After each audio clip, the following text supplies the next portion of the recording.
우리가 하나님 앞에 하나님이 쓰실 수 있도록 준비되고 양육되고 그렇게 만들어지기를 우리 하나님이 원하고 계십니다. 우리가 그냥 이 땅을 살아가는 그냥 그런 존재로 사는 거라면 지난 수요일날 선포되었던 말씀처럼 우리가 예수님의 그 모든 성결함과 아들됨과 그 은혜와 축복을 우리에게 전가하고 우리의 죄를 전가함으로 그렇게 잔인하게 예수를 죽이고 나를 살리시는 하나님의 은혜가 아무 이유도 없는 것입니다. 그렇게 하신 것은 우리로 하여금 한 아들을 죽이시고 이 땅에 많은 하나님의 아들을 얻기 위해서입니다. 그러니 우리 하나님의 우리를 바라보는 기대는 예수만큼입니다. 그래서 에베소 4장에 보면 예수까지 장성한 분량에 이르러야 된다 하는 것입니다. 그게 우리를 향한 기대입니다. 예수를 죽임으로 그냥 나를 구원하고 끝, 그게 아니고요.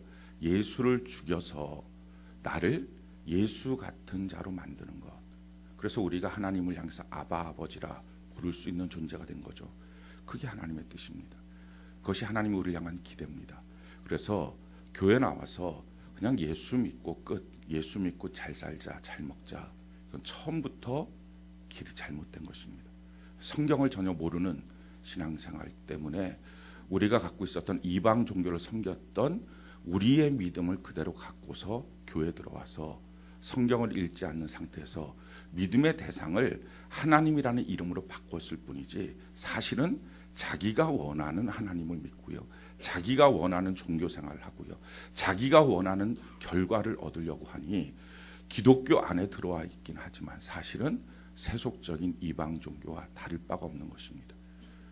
우리를 향한 하나님의 기대, 예수를 죽였고 나는 너를 예수만큼 크기를 원한다. 그래서 우리를 하나님의 아들, 딸로 만들어 주셨다 하는 것은 바로 그런 기대입니다. 마지막 때 우리가 이와 같은 하나님의 기대 가운데 잘 준비되는 은혜가 있기를 바랍니다. 그래서 그냥 살면 아무것도 아닙니다.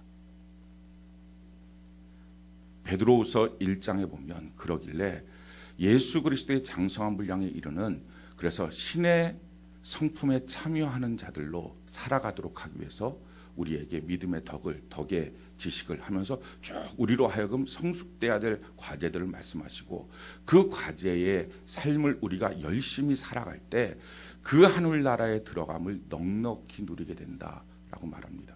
사실은요, 하나님 나라에 들어가는 조건은 하나님의 자녀들이 들어가는 것입니다. 예수 그리스도를 정말 자신의 주님으로 모시는 자들이 들어가는 것입니다. 이거는 우리에게 있어서 고달프고 힘든 조건이 아닙니다. 왜냐하면 이 조건이 느슨하다면 우리 영원한 천국에서의 고통을 누릴 것입니다. 왜냐하면 하나님의 아들과 딸이 안 돼 있는데 거기에 산다고 해봅시다. 예수 그리스도를 나의 개인의 주님으로 온전한 고백이 없는데 영원히 천국에서 산다고 합시다. 그것처럼 부담스럽고 힘든 게 어디 있습니까? 그것처럼 괴로운 게 어디 있습니까? 그러니까 사실은 우리를 향해서 너도 나도 들어와라 문이 열려 있어도 거기는 못 들어갑니다. 우리가 불편해서 못 가는 겁니다. 우리가 거기서 살 수가 없습니다. 그러니까 아무나 거기서 살 수가 없는 거거든요. 성경에 보니까 거기는 죄인은 다니지 못한다 그랬습니다. 거기는 거짓말하는 자도 못 다닌다 그랬습니다. 간음하는 자도 못 다니고요. 거기는 도둑질하는 자도 못 다닌다 그랬습니다. 그러니까 우리가 갖고 있는 이 욕심의 본성들을 만약에 이게 처리가 안 되고 그대로 올라갔다면 거긴 너무 부담스러운 곳입니다. 살 수가 없는 곳입니다. 그러니까 너무 고통스러운 곳이에요. 그래서 우리 보고 그 세계에 들어가서 살라고 할 때는요, 우리가 이 땅에서 준비되지 않으면 그건 못 사는 겁니다. 그러니까 하나님의 아들들이 사는 곳이에요. 하나님의 아들들이. 예수님 같은 분들이 사는 곳이에요. 그러니까 이것을 우리가 정확하게 알아야 됩니다. 우리는 천국을 지옥보다 좋으니까 가보자, 지옥불에 고통받으니 천국 가자, 이런 차원의 문제가 아닙니다. 그래서 우리가 그 나라에 가도록 하기 위해서 이 땅에서 우리가 뭘 하고 살아야 될 건지 우리 그냥 시간 허비하지 말고 예수 그리스도의 장성한 분량에 이를 때까지 우리가 잘 준비되고 양육되는 은혜가 있기를 바랍니다. 그래서 요한계시록은 우리에게 이 일을 준비하도록 하시는 하나님의 말씀입니다. 마지막 시대에 우리가 어떻게 살아야 됩니까? 성령, 성경, 교회 이 세 가지를 붙잡고 살라는 것입니다. 꼭 기억하시기 바랍니다.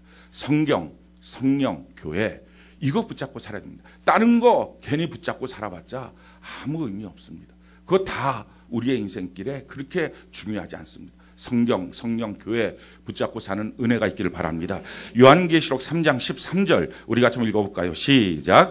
귀 있는 자는 성령이 교회들에게 하시는 말씀을 들을지. 그러니까 요한계시록의 핵심은 귀 있는 자가 되라는 것입니다. 그래서 성령이 교회에게 하시는 말씀을 들어야 된다. 성령, 교회, 말씀. 이 세 가지가 요한계시록 우리에게 주어진 말씀이고요. 이걸 계속 붙잡고 살라는 것입니다. 우리가 생각할 때 우리 자신이 어떻게 예수 그리스도의 장성한 분량까지 이르러서 예수님 키높이까지 자라나서 우리가 살 수 있겠습니까? 우리 못합니다. 근데 못하는데 할 수 있는 것은 예수님의 십자가를 통해서 우리의 옛 자아를 죽이셨습니다. 아멘이십니까? 그리고 성령 하나님이 우리와 함께하여 주십니다. 아멘이십니까? 하나님의 빛이 되시는 말씀이 있습니다. 주님의 몸이 되는 교회가 있습니다. 그래서 가능한 거예요. 그러니까 자기 혼자서 신앙생활 자기 마음대로 하는 것은요 아무것도 안 된다는 거예요. 그러니까 그런 신앙생활로는 하나님의 눈높이 하나님의 기준에 절대 이르지 못하고요. 천국 생활이 부담스러워서 설사 내게 문이 열려 있어도 못 들어가는 것입니다. 그러니까 이 땅에 사는 동안 성경, 성령, 교회를 붙잡고 사는 은혜가 있기를 바랍니다. 그래서 요한계시록 처음부터 이 말씀이 누구에게 주어졌느냐? 성령께서 각 7개 교회에 하나님의 말씀을 주신 것이다. 그리고 나서 마지막에도 또 이 부분을 말씀하시죠. 요한계시록 22장 17절로 19절 우리 같이 한번 읽어볼까요? 시작. 성령과 신부가 말씀하시기를 오라 하시는도다. 듣는 자도 오라 할 것이요 목마른 자도 올 것이요 또 원하는 자는 값없이 생명수를 받으라 하시더라. 내가 이 두루마리의 예언의 말씀을 듣는 모든 사람에게 증언하노니 만일 누구든지 이것들 외에 더하면 하나님이 이 두루마리에 기록된 재앙들을 그에게 더하실 것이요 만일 누구든지 이 두루마리의 예언의 말씀에서 제하여 버리면 하나님이 이 두루마리에 기록된 생명나무와 및 거룩한 성에 참여함을 제하여 버리시리라. 그러니까 마지막 순간까지 하나님이 보시는 게 뭐라고요? 성령과 신부, 신부가 주님의 신부인 교회를 말하죠. 성령과 교회가 말씀하시는 오라 여기서 생명수 먹어야 된다. 그래야만 너희의 구원이 확증되는 것이다. 와야 된다. 주님 앞에 나와야 된다. 성령 안에 나와야 된다. 주님의 몸된 교회 안에 나와야 된다. 그래서 하나님의 말씀으로 충만해져서 그 말씀에 조금도 어긋남이 없이 걸어가는 삶을 살아야 된다는 것입니다. 우리가 지금 그렇게 못 삽니다. 그래서 우리는 정말 절실하게 성령이 필요하고요. 우리는 절실하게 하나님의 말씀이 필요하고요. 우리는 절실하게 주님의 몸된 교회가 필요한 것입니다. 그래서 이 땅에서 우리가 그렇게 붙잡고 살아가야 합니다. 허송세월할 틈이 없어요. 그냥 세상에 우리의 시간을 낭비할 틈이 없어요. 어느 날 하나님이 나보고 오라 그러실 때 우리가 준비돼서 주님 앞에 설 수 있느냐 하는 것이 참 중요한 것입니다. 우리 시간 낭비하지 말고 주님 앞에서 내게 주어진 모든 시간 안에 성령과 교회와 성경을 붙잡고 승리하는 은혜가 있기를 바랍니다. 그럼 우리가 붙들어야 될 교회가 도대체 뭐냐 하는 거예요. 교회의 모습이 도대체 뭐냐. 오늘날 많은 성도들이 교회 안에 상처받습니다. 교회 때문에 힘들다 그럽니다. 그래서 어떤 분들은요 나의 고민 이게 교회라고 말합니다. 이걸 교회를 갈 수도 없고 안 갈 수도 없고 안 가자니 좀 찝찝하고 가자니 상처받고 설교를 들을 수도 없고 안 들을 수도 없고 듣자니 화가 나고 안 듣자니 뭔가 찝찝하고 그러니까 교회가 오늘날의 고민거리가 되고 교회가 오늘날 우리에게 가슴에 상처를 주고 아픔을 주는 문제들이 되었다는 것입니다. 근데 사실은요 정확하게 교회가 뭔지를 잘 몰라서 그렇습니다. 우리가 오늘 교회에 대해서 정확하게 알고 우리 평생의 교회를 붙들고 사는 은혜가 있기를 바랍니다. 자, 오늘 1절 같이 한번 읽어볼까요? 1절 같이 한 목소리. 자, 근데 먼저는요, 이 지금 요한계시록의 말씀의 구조를 아마 여러분들이 잘 아실 텐데, 7개 인봉이 떨어지면서 마지막 시대가 진행되는 것입니다. 아마도 예측컨대 6번째 인봉이 떨어지고 7번째 인봉이 아마 떨어진 것이 아닌가. 그래서 그 다음에 7개의 나팔이 준비되어 있는 것 가운데 나팔을 불려고 준비하고 있는 때가 아닐까 하는 조심스러운 생각을 합니다. 이건 순수하게 저 혼자 뭐 성령의 감동이 있었던 것도 아니고 그냥 아무것도 그러니까 여러분들 이거는 그냥 듣고 다 흘려버리면 돼요. 우리 목사님 그러셨다 뭐 이러면서 막 이걸 날짜를 계산하기 시작하면 바로 이단이 됩니다. 그러니까 그냥 느낌에 그런 긴박함 가운데 우리가 있다 하는 것입니다. 그런 가운데 여섯 번째 나팔을 불고 일곱 번째 나팔을 부는 사이에 10장, 11장의 내용이 있고요. 그리고 일곱 번째 나팔을 불고 나면 12장부터 15장까지의 내용이 있는데 10장부터 11장까지의 내용은 우리 개인을 준비시키는 것입니다. 특별히 말씀이 중요하다. 이걸 준비시키는 거예요. 그리고 12장부터는 교회가 무엇인지를 분명히 알라. 그리고 나서 13장에 가서는 마지막 때에 악한 마귀가 거짓 선지자를 통해서 어떻게 도전하는가. 그때 우리는 어떻게 하나님 앞에 준비되어야 할 것이냐. 이게 13장, 14장, 15장에 쭉 연결되어 있고 16장부터는 마지막 일곱 번째 나팔이 불고 난 다음에 일곱 개의 대접이 쏟아지는 하나님의 진노의 대접 가운데 그 심판 가운데 이 땅에 거하게 되는 일들이 쭉 진행되고 있습니다. 그 사이에 사파처럼 들어간 내용. 우리가 붙들어야 될 것이 교회인데 도대체 교회가 뭐냐? 이걸 가르쳐주고 있는 내용이 오늘 12장의 내용이죠. 자, 1절 우리 같이 한번 읽어볼까요? 1절 같이 한 목소리 시작.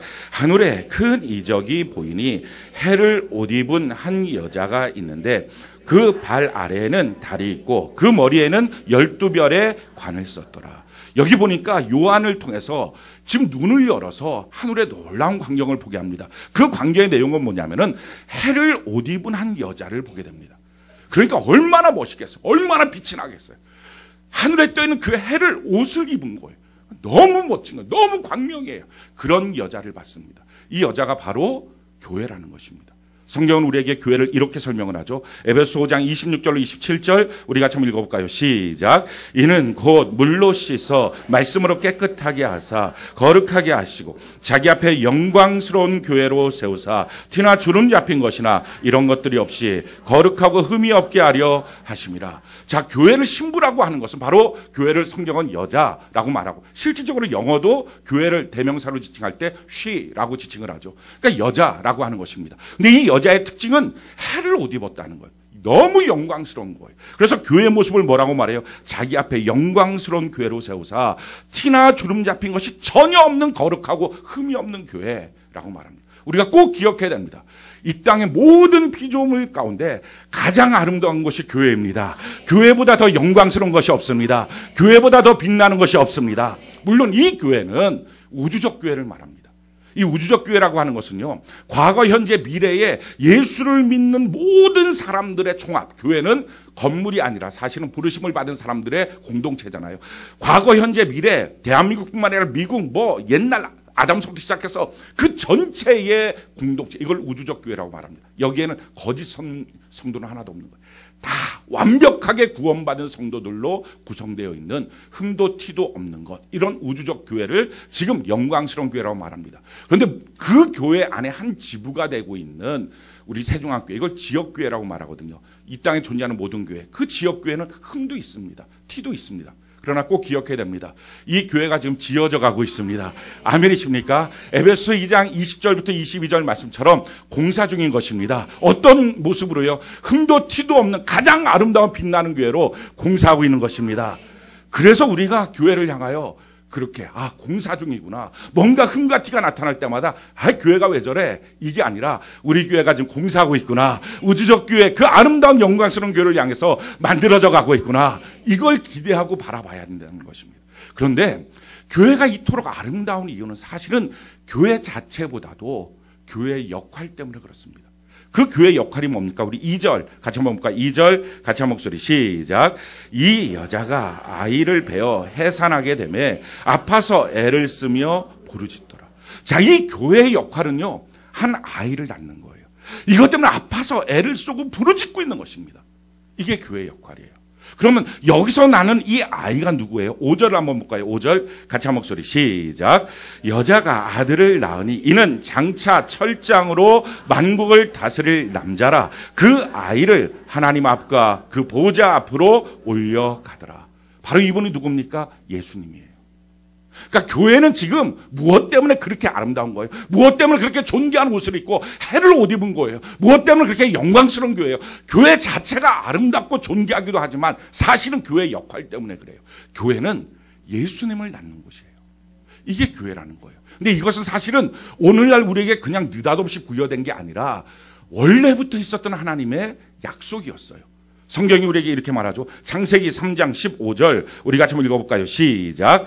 내가 너로 여자와 원수가 되게 하고 내 후손도 여자의 후손과 원수가 되게 하리니 여자의 후손은 내 머리를 상하게 할 것이요 너는 그의 발꿈치를 상하게 할 것이니라 하시고. 자, 이 창세기의 사건에서 선악과를 먹고 난 다음에 그런 다음에 하나님이 하시는 말씀이죠. 뱀에 대해서 유혹을 받아서 그렇게 넘어졌던 아담과 하와를 놓고 너가 이 뱀을 향해서 저주하는 것입니다. 이 뱀이 여자의 후손의 발뒤꿈치를 물 건데 그 여자의 후손이 이 뱀의 정수를 깨뜨려서 완전히 박살낼 것이다 하는 말씀을 하십니다. 그리고 그 여자가 뭐예요? 마리아일 수도 있지만 사실은 더 확장된 교회를 말합니다. 그래서 그 교회를 통해서 예수를 나타내시고 그 예수를 통해서 마귀의 일을 멸하려 하신다 하는 것입니다. 그래서 성경이 우리에게 이렇게 말하죠. 갈라디아서 4장 4절 우리 같이 한번 읽어볼까요? 시작. 때가 참에 하나님이 그 아들을 보내사 여자에게서 나게 하시고 율법 아래에 나게 하신 것은. 아멘. 때가 참에 여자에게서 예수 그리스도 그 아들을 낳게 하셨다라는 것입니다. 그래서 동정녀 탄생은 사실은 그냥 동정녀 탄생이 아니라 이때부터 하나님이 약속되어 왔던 사건입니다. 자, 그런데 그렇게 예수를 낳는다, 교회가 예수를 낳는다라고 하는 말의 의미가 무엇입니까? 그것은요, 교회 안에서는 우리의 공동체 안에서, 교회는 사람들이잖아요. 하나님의 부르심을 받은 우리 사람들이에요. 이 사람들 안에서 뭐가 나와야 돼요? 예수가 나와야 돼요. 교회 안에 들어오면 오성택이 나오는 게 아니에요. 교회 안에 들어오면 여러분들 한 사람 한 사람이 나오는 게 아니에요. 교회 안에 들어오면 예수가 나와야 돼요. 그래서 누구든지 교회를 찾아오는 사람들은 누구를 만나야 돼요? 예수를 만나는 거예요. 이게 교회 일이에요. 우리가 꼭 기억해야 됩니다. 교회 안에서 뭘 해야 되는 거예요? 교회 안에서 가장 중요한 일은요, 예수를 낳는 거예요. 예수가 나타나게 하는 거예요. 그래서 교회가 뭐예요? 예수 그리스도의 몸이에요. 교회 안에 들어오면 예수의 손이 보여야 돼요. 예수의 발이 보이고요. 예수의 입이 나타나야 되고요. 예수의 눈과 예수의 귀가 나타나야 돼요. 예수의 품이 있어야 돼요. 이게 교회예요. 이것 때문에 지금 뭐 한다는 거예요? 아파서 애를 쓰고 부르짖고 울고. 이게 교회예요. 정말 교회의 사명은 이처럼 예수를 낳는 것입니다. 어떻게 예수를 낳아요? 성경이 이것을 우리에게 이렇게 말씀합니다. 갈라디아서 2장 20절 우리 같이 한번 읽어볼까요? 시작. 내가 그리스도와 함께 십자가에 못 박혔나니 그런즉 이제는 내가 사는 것이 아니요 오직 내 안에 그리스도께서 사시는 것이라. 이제 내가 육체 가운데 사는 것은 나를 사랑하사 나를 위하여 자기 자신을 버리신 하나님의 아들을 믿는 믿음 안에서 사는 것이다. 내가 그리스도와 함께 십자가에 못 박혀 난 죽었습니다. 그리고 예수님이 내 안에 살아 계십니다. 우리가 사는 것은 예수를 믿는 믿음 안에 사는 것입니다. 이게 우리를 향한 하나님의 말씀, 이게 진리예요. 그러니까 우리는 죽어야 될 존재가 아니라 죽은 자예요. 한번 따라해 봅시다. 나는 죽으려고 애쓰는 사람이 아니라 죽은 사람입니다. 아멘이십니까? 이게 너무 중요해요. 많은 성도들이 이렇게 해요. 내가 죽어야 된다고. 내가 정말 죽어야지 예수님이 나타난다고. 내가 죽어야 된다고. 근데 오늘도 안 죽었다고. 어제도 안 죽고 내일도 안 죽을 것 같다고. 그래서 막 낙심된다고. 자꾸 나만 나타낸다고. 근데 아니에요. 뭘 지금 믿고 있냐는 거예요. 여러분, 우리가 허상을 믿으면 안 돼요. 하나님의 말씀이 진리예요. 하나님의 말씀은 내가 죽었다는 것입니다. 죽으려고 노력하는 게 아니에요. 죽으려고 애쓰는 게 아니에요. 열심히 내가 죽어야지. 아니, 죽은 시체가 갑자기 입을 열어서 나는 죽어야 돼, 죽어야 돼. 이것처럼 끔찍한 일은 없어요. 저도 여러분도 죽어야 돼가 아니에요. 이미 우리는 죽은 것입니다. 이걸 믿는 거예요. 그런데 이걸 믿고 설교 시간에 열심히 듣고 그럼에도 불구하고 여전히 밖에 나가서 차만 타면 자기가 나오는 거예요. 집에 가면 더 풍성히 자기가 나오는 거예요. 그래서 이게 감당이 안 돼. 이게 뭐냐 도대체. 하나님의 말씀이 도대체 뭐 이러냐. 그럴 때 우리가 꼭 기억해야 돼요. 그렇게 나오는 자기 자아가 허상이에요. 우리 다 속이는 거예요. 전에도 한번 말씀드렸지만 미국에서 남북전쟁을 통해서 북군이 이기고 난 다음에 노예 해방을 했습니다. 헌법으로 노예 해방을 선포했어요. 자, 노예 해방을 선포하고 난 다음에 그럼 흑인들이 선포하는 그날 이제 법으로 선포됐습니다. 우리는 자유인이다 하고 자유를 다 얻은 게 아니라는 거예요. 그렇게 자유를 얻었던 사람은 북군에 소속되어 있던 흑인들만입니다. 그럼 남군 쪽에 있었던, 사실은 흑인들 대다수는 남쪽에 있었으니까, 모카바트에 있었으니까, 그 남쪽에 있는 사람들은 다 어떻게 되냐? 그로부터 약 10년 동안은 노예 생활했어요. 법이 통과됐는데, 헌법이 통과된 노예 생활. 이게 왜 그러냐면은, 첫 번째, 이 농장주들이 안 가르쳐 줬어요, 흑인들한테. 뭐 흑인들이 영어를 잘 알았겠어요? 잘 안 가르쳐 주니까 모르는 거예요. 뭐 그런 법이 통과됐는지도 모르고. 두 번째, 설사 알아도 알아갖고 이상하다고, 나 분명히 뭐 이제 노예 뭐 해방됐다고 하는 것 같은데 왜 그럴까? 그러면 이 주인들이 채찍 갖고 뭐? 그러면 그동안 평생 맞고 살았으니까 예, 죄송합니다 하고 또 가는 거예요. 그렇지, 역시 아니야. 이렇게 지금 주인이 시퍼렇게 눈 뜨고 있고 괜히 깝죽거렸다가 매를 맞지 뭐, 이렇게 숨어 있는 거예요. 근데 그렇게 하고 있는 세월이 10년이었어요. 왜 그랬을까요? 법을 안 믿고 자기 상황을 믿어서 그래요. 그게 불법이잖아요. 노예가 해방되는 게 합법이고요, 노예 생활하는 게 불법인데 왜 불법인 채로 10년을 살면서 왜 고통받고 있습니까? 이유는 법을 믿은 게 아니라, 말씀을 믿은 게 아니라, 말을 믿은 게 아니라 자기의 상황을 믿은 거예요. 똑같아요. 나는 죽었어요. 할렐루야. 이게 하나님의 말씀이에요. 근데 말씀을 안 믿고 뭘 믿습니까? 자기를 믿어요. 자기를. 교회 나와서도 여전히 자기를 믿어요. 자기의 육체를 믿어요. 여전히 살아있다고. 그러니까 이게 얼마나 기세등등하게 마귀가, 맞아, 너 안 죽었어. 그러니까 뭐를 해요? 자기 스스로가 성경을 부인하게 만들어요. 하나님의 말씀을 안 믿게 만들어요. 사랑하는 성도 여러분, 하나님의 말씀을 믿기를 바랍니다. 그러니까 어떻게 해야 돼요? 성경은 나를 죽여야지가 아니라 이렇게 말해요. 자기를 부인하고, 자기 십자가를 지고 주님을 따라갈 것이니라. 부인한다는 말이 뭐예요? 자기 자신 튀어나와요. 그건 뭐예요? 너 아니야. 너 죽은 거야. 아니야. 그러니까 죽었는데 자꾸 돌아다니기는 뭐예요? 그게 귀신이에요. 그러니까 허해갖고 막 왔다 갔다 거리고, 왜 그래? 무섭게 가. 이렇게 해야 된다. 그걸 신뢰하고, 역시 난 안 죽었네. 역시 난 어쩔 수 없어. 이게 마귀가 원하는 거거든요. 아니에요. 자기 자신 확 올라올 때마다, 왜 그래? 무섭게 해. 너 죽었어. 이제 자꾸 다니지 마. 너랑 같이 안 다니까 무서워. 나는 죽었어. 예수님이 내 안에 살아계셔. 아멘이십니까? 이렇게 자꾸 믿음을 확장시키다 보면 뭐가 된다고요? 우리의 삶에 예수를 낳기 시작한다는 거예요. 나와 너 사이에 예수가 나타나기 시작한다. 할렐루야. 이게 교회라는 거예요. 근데 이게 말처럼 쉽지 않아요. 왜 쉽지 않느냐? 우리가 죄성이 강해서, 우리가 약해서 그럴 수도 있지만 사실은 더 중요한 이유가 있어요. 그렇게 하지 못하게 하는 마귀가 있어요. 우리가 이 사실을 알아야 돼요. 그래서 사실은 우리 신앙의 가장 큰 적, 교회 생활의 가장 큰 적이 뭐냐? 이게 마귀라는 거예요. 그래서 오늘 3절을 같이 한번 볼까요? 3절, 요한계시록 12장 3절 우리 같이 한번 읽어봅시다. 시작. 하늘에 또 다른 이적이 보이니 보라, 한 큰 붉은 용이 있어 머리가 7이요 뿔이 10이라. 그 여러 머리에 7 왕관이 있는데, 하늘에 또 다른 이적을 보여줍니다. 근데 그 이적이 뭐냐면 한 큰 붉은 용이 보여졌어요. 근데 이 붉은 용이 뭐냐? 이건 뭐 해석할 것도 없어요. 바로 나와요. 9절 우리 같이 한번 읽어볼까요? 붉은 용이 뭔지 같이 한번 읽어봅시다. 시작. 큰 용이 내쫓기니, 옛 뱀 곧 마귀라고도 하고 사탄이라고도 하며 온 천하를 꿰는 자라. 그가 땅으로 내쫓기니 그의 사자들도 그와 함께 내쫓기니라.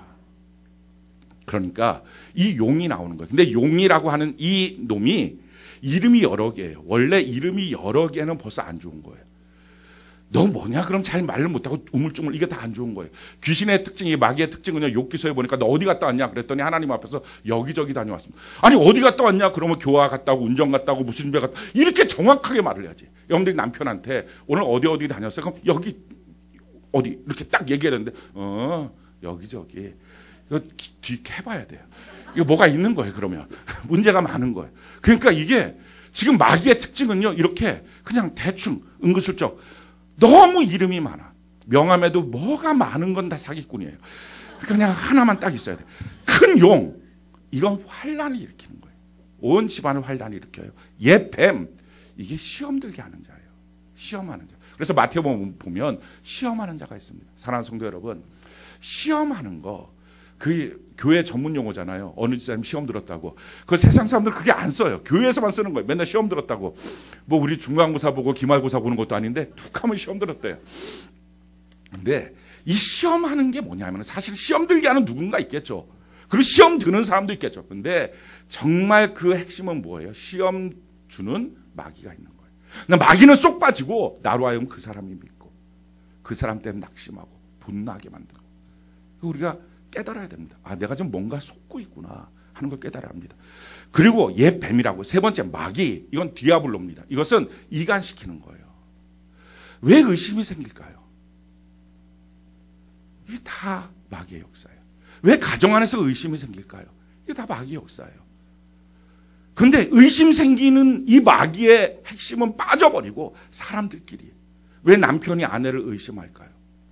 왜 아내가 남편을 의심할까요? 이게 마귀의 역사예요. 왜 교회 안에서 성도들끼리 서로 간에 의심하고 오해하는 일들이 생길까요? 마귀의 역사예요. 그 다음에 또 뭐가 있다고? 사탄이 있어요. 대적하는 것. 하나님의 일을 향해서 얼마나 매스미디어와 얼마나 많은 사람들이, 젊은 사람들이 아무것도 모르면서 교회를 향하여 대적하고 그게 똑똑한 것처럼 생각하고 그런 일들을 합니다. 이게 다 사탄이 하는 일이에요. 근데 이 사탄이 하는 일이 뭘 하고 있느냐? 우리 4절을 같이 한번 볼까요? 4절 같이 한 목소리 시작. 그 꼬리가 하늘의 별 3분의 1을 끌어다가 땅에 던지더라. 용이 해산하려는 여자 앞에서 그가 해산하면 그 아이를 삼키고자 하더니, 자, 이 마귀가, 이 붉은 용이, 이 사탄이 뭐 했어요? 꼬리로 하늘의 별 3분의 1을 끌어다가 땅에 던졌습니다. 이게 무슨 말이냐면은, 천사들 중에, 하늘의 별들을 보통 천사라고 하는데, 천사 중에 3분의 1 정도를 꼬셔갖고 자기 부하로 만든 거예요. 그러니까 마귀는 이 악한 것들의 대장이고요. 그래서 마귀는 항상 성경은 단수를 씁니다. 그리고 악한 영들입니다. 이거는 단수가 아니고 복수예요. 많은 놈들이 있다는 거예요. 이게 3분의 1이 내려왔다는 거죠. 이걸 성경은 이 사건을 이렇게 우리에게 말하고 있어요. 유다서 1장 6절 우리 같이 한번 읽어볼까요? 시작. 또 자기 지위를 지키지 아니하고 자기 처소를 떠난 천사들을 큰 날의 심판까지 영원한 결박으로 흑암에 가두셨으며, 이 천사장이었던 루시엘이 루시퍼가 되는 거죠. 사탄이 되는 거죠. 그 밑에 있었던 쫄개들, 그걸 데리고서 같이 타락한 것입니다. 그래서 마귀가 되고 나머지 쫄개들이 귀신들이 된 거예요. 근데 이 귀신들이 된 쫄개들, 그것이 사실은 그냥 어중이 떠중이로 있는 게 아니라 조직이 있습니다. 그 조직을 성경이 이렇게 말해요. 에베소 6장 12절 우리 같이 한번 읽어볼까요? 시작. 우리의 씨름은 혈과 육을 상대하는 것이 아니요 통치자들과 권세들과 이 어둠의 세상 주관자들과 하늘에 있는 악의 영들을 상대합니다. 그러니까 이 마귀에게 조직이 있는데, 맨 위에 통치자, 그 다음에 권세, 그 다음에 이 어둠의 세상 주관자, 그 다음에 하늘의 악한 영들, 이렇게 조직이 되어 있다는 거예요. 그러니까 그게 악한 나라예요. 하나의 조직체예요. 그 조직체가 우리를 넘어뜨리려고 공격하고 교회를 넘어뜨리려고 공격하는 거예요. 맨 처음에 위에 통치자들이 뭔가 결정을 합니다. 저놈을 넘어뜨려야지 결정을 해요. 그 다음에 권세들, 힘을 동원하는 거예요. 그래서 뭔가 환란을 일으키고 정신 못 차리게 만들어요. 그 정신 못 차리는 상태에서 어둠의 세상 주관자가 까만 보좌를 확 뒤집어 씌워놓는 거예요. 그래서 마귀의 공격이 시작되면 멀쩡했던 사람들이 이 말을 계속해요. 잘 모르겠어요. 기도해야지. 잘 모르겠어요. 예배드려야지. 잘 모르겠어요. 제가 알아서 할 테니까 일단 전화를 하지 마세요. 이런 것들을 하는 거예요. 그 다음에 뭐예요? 하늘에 있는 악의 영들이 다니면서 뭐 병도 주고 뭐도 주고 막 사건 사고를 일으켜서 그냥 확 넘어뜨리는 거예요. 이게 마귀의 역사입니다. 그런데 이런 마귀의 조직 구조가 있는 것처럼 하나님의 나라의 천사들도 조직 구조가 있어요. 근데 그 조직 구조를 보면 우리가 참 기쁨이 있어요. 골로새서 1장 16절에 나와 있는데 우리 같이 한번 읽어볼까요? 시작. 만물이 그에게서 창조되되 하늘과 땅에서 보이는 것들과 보이지 않는 것들과 혹은 왕권들이나 주권들이나 통치자들이나 권세들이나 만물이 다 그로 말미암고 그를 위하여 창조되었고. 자, 하늘나라의 조직을 말하는데 지금 뭐라고 말합니까? 혹은 왕권, 주권, 그 다음에 뭐라고요? 통치자들, 권세들. 그러니까 마귀의 최상의 조직이 하나님 나라의 천사 조직에서는 3위예요. 넘버 3. 이해가 되십니까? 혼미해지지 맙시다. 에베소 6장 12절에 보면 제일 위에가 뭐예요? 통치자, 권세. 그 다음에 이 어둠의 세상 주관자, 하늘에 있는 악의 영. 그런데 골로새서 1장 16절 하늘나라의 조직을 보니까 왕권, 주권 이것들은 없어요. 그 다음에 뭐가 있어요? 통치자, 권세. 그러니까 마귀 조직에서 넘버 1, 이게 하늘나라의 조직에서 넘버 3입니다. 그러니까 잽도 안 되는 거예요. 겁내지 맙시다. 즉 그 말하려고 이렇게 열심히 지금 성경을 찾아갖고 읽어드린 거예요. 마귀가 아무리 공격해도 우리 겁내지 않는 은혜가 있기를 바랍니다. 잽이 안 되는 거예요. 생각을 해보세요. 하나님과 마귀, 이게 잽이 되겠습니까? 하나님이 창조주, 마귀는 뭐예요? 피조물. 그러니까 하나님의 입김 하나로서 그냥 끝나버리는 거예요. 아무것도 아니야. 아무리 불같이 도전해도 절대 하나님의 백성을 솜털 하나 건들 수 없어요. 아멘이십니까? 절대 걱정하지 않고 두려워하지 않는 은혜가 있기를 바랍니다. 근데 문제는 이거예요. 타락한 하나님의 백성들 마음속에 마음이 타락했으니까 어떻게 해서든지 하나님과 마귀는 잽이 안 되는데 우리의 타락한 마음 속에서는 이게 전쟁이 되는 거예요. 그래서 성경은 마음을 조심하라는 거예요. 마음을 잘 지켜야 된다는 거예요. 이게 마음속에 들어왔을 때는요, 하나님과 마귀가 싸워요. 실질적으로 여러분들의 삶이 그렇잖아요. 어떤 거는 하나님, 어떤 거는 막 이게 막 싸우고 있는 거예요. 그러니까 우스갯소리 같이 뭐 이렇게 천사 팔랑팔랑한 천사가 예 사랑해야지 그러면 여기서 마귀하고 이렇게 하고 아니야 미워해야지 이런 거 우리가 막 보이는 것처럼 이게 우리 마음속에서 싸우는 거예요. 세상 어디에도 잽도 안 되는 이 게임이 우리 마음속에서. 근데 우리가 마음이 무너지잖아요. 다 무너져요. 우리 마음이 무너지고 나면요, 우리가 마귀 편을 들어요. 그래서 성경이 우리에게 이렇게 말합니다. 요한복음 13장 2절 우리 같이 한번 읽어볼까요? 시작. 마귀가 벌써 시몬의 아들 가룟 유다의 마음에 예수를 팔려는 생각을 넣었다. 우리가 조심해야 됩니다. 내 마음에 지금 어떤 생각이 드는 게 그게 다 내 생각이 아니에요. 많은 부분에서는 마귀의 생각이 있어요. 그래서 이걸 분별해야 됩니다. 그래서 우리가 뭐가 마귀의 생각인지 뭐가 하나님의 성령의 생각인지 이걸 분별하기가 매우 어렵기 때문에 우리 마음속에 뭘로 준비돼야 되느냐. 성경 그래서 마음을 잘 지켜라. 이게 중요하다. 악한 마귀가 너를 갖고 놀지 못하도록 마음을 지켜야 돼. 마음만 지키면 하나님과 마귀는 잽도 안 되기 때문에 우리의 모든 삶에서 마귀는 우리를 솜털 하나 못 건드립니다. 근데 내 마음 문을 열어놓고 나면 마음의 생각으로 결정하고 나니까 가룟 유다가 예수까지 팔아먹는 거예요. 지갑한 거예요. 지갑. 지 몸이 움직여서 하나님을 대적하고 지 몸이 움직여서 예수를 팔아먹고 지 몸이 움직여서 마음대로 행하는 거예요. 마음 지켜야 돼요. 뭘로 지킬까요? 감사해요. 사랑하는 성도 여러분, 아담과 하와가 만약에 에덴 동산에 충만한 감사가 있었다면 사탄한테 넘어갔을까요? 안 넘어가요. 가룟 유다의 마음속에 충만한 감사가 있었다면 사탄한테 넘어갔을까요? 안 넘어가요. 예수 팔 생각을 가룟 유다에게만 넣었을 것 같습니까? 안 그렇겠죠. 다 넣었을 거예요. 다 실패한 거예요. 나만 힘들다고 생각하지 마십시오. 다 똑같이 넣었는데 남들은 이겼고요. 자기만 진 거예요. 그게 시험이에요. 나한테만 오는 시험이라고요? 성경은 그런 거 없다는 거예요. 마귀는 삼킬 자를 향해서 다 지금 우는 사자처럼 다니고 있다는 거예요. 모든 성도들 다 지금 다니면서 삼킬 자를 향해서 도전합니다. 근데 시험 드는 사람은요, 자기만 진 거예요. 절대 지지 마십시오. 왜 졌어요? 감사가 상실되니까. 감사가. 여러분, 이 감사는요, 환경에서 나오는 게 아닙니다.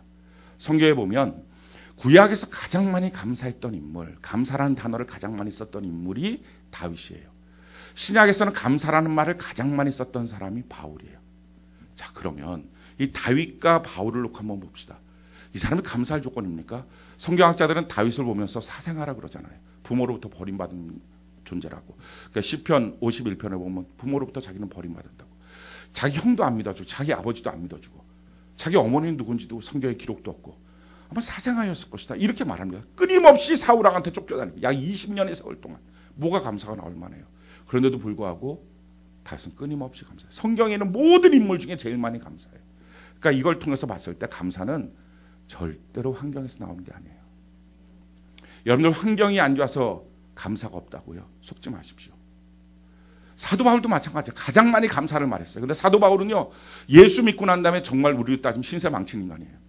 예수 믿고 난 다음에 자기가 원했던 대제사장 앞에 높이 올라가는 것 다 빼앗겼고요.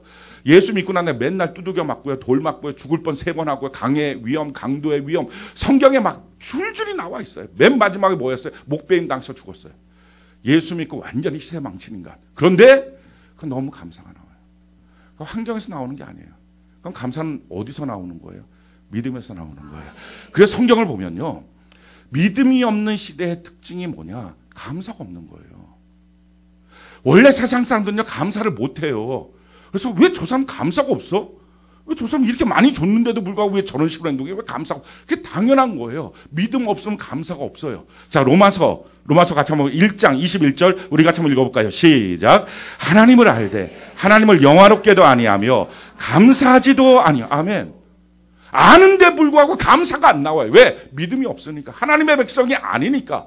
속에 하나님이 안 계시니까 감사가 없는 거예요. 또 뭐라고 말해요? 디모데후서 3장 1절로 2절 우리 같이 한번 읽어볼까요? 시작. 너는 이것을 알라. 말세에 고통하는 때가 이르러 사람들이 자기를 사랑하며 돈을 사랑하며 자랑하며 교만하며 비방하며 부모를 거역하며 감사하지 아니야. 아멘. 마지막 말세의 특징, 사람들의 특징이 뭐라고? 감사가 없어지는 거예요. 그러니까 감사가 없어져요. 그럼 어떻게 그런 감사가 생겨요? 믿음이 있어야 감사가 생겨요. 하나님을 믿으니까 하나님은 내 인생을 갖고 장난하지 않는다. 이걸 믿어지니까 감사가 나오는 거예요.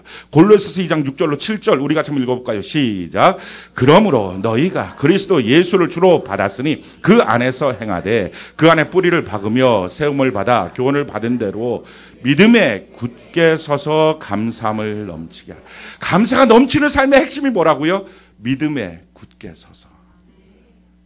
사랑하는 성도 여러분, 믿음이 무너지면 감사가 무너지고요. 감사가 무너지면 악한 마귀가 마음에 들어가요. 그래서 시험에 들어요. 어디서부터 시작한 거예요? 믿음의 문제였어요. 그럼 믿음은 어떻게 나와요? 하나님의 말씀을 들음으로, 봄으로. 그래서 저는 여러분들이 날마다 매일 성경 통독 교태 하시길 바랍니다. 이렇게 말하면 또 그걸로 되네? 그렇지만 그게 정답이에요. 여러분들이 성경 읽기를 바랍니다. 예배를 소중히 여기시기 바랍니다. 그래서 하나님의 말씀을 내가 대하고 말씀 안에 서 있는 거, 그러다 보면요 내 마음에 믿음이 굳세어지고요. 믿음이 굳세어지면 감사가 넘치기 시작합니다. 그럼 마귀가 틈을 못 타요. 오늘날에 악한 영들이 교회 안에 막 도전해요. 사람들 가는데 막 도전해. 그래서 뭘 뺏어가요? 성경을 못 읽게 만들고요. 예배 시간을 무너뜨려요. 그래서 믿음이 흔들리게 만들고요. 그래서 감사가 없어져요. 십자가 은혜에 대한 감사, 구원의 감사가 없어져요.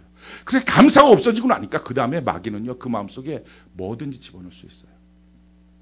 어떤 생각이든지 다 집어넣을 수 있어요. 감사만 없어지면.